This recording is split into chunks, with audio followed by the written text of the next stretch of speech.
Alan Willigar is no stranger to substance abuse. In fact, he grew up with it.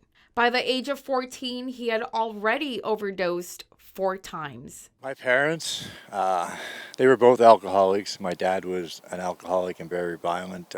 My mom was an alcoholic and did lots of pills. Part of it was a coping mechanism as Willigar grew up with a violent father and was sexually abused. I couldn't deal with it, right? You know, it was hard to deal with, and I got farther and farther into the drug scene. He says it's all he ever knew. Normalcy was getting high to the point of blacking out.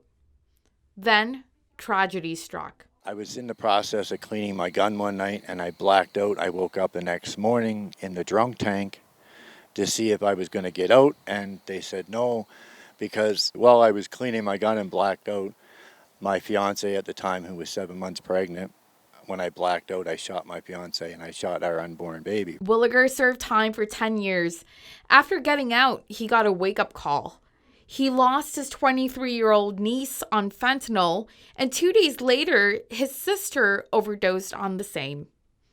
After reaching out for help and was finally introduced to Streets Alive. I just got to a point where I couldn't take it no more, so I got down on my knees one night and I asked God to come into my life and help me run my life. And since then, I've been doing great. I love it. Willigar says he will be eternally grateful for how much Streets Alive has done for him. Streets have been a big part of my life, and they will always be a big part of my life because they've helped me get to where I am today, right? I'm the person I am today because of Streets Alive.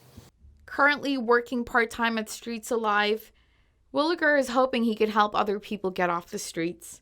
When asked about future plans, he says he'd like to become a missionary one day. For Bridge City News, I'm Laurice Alexander.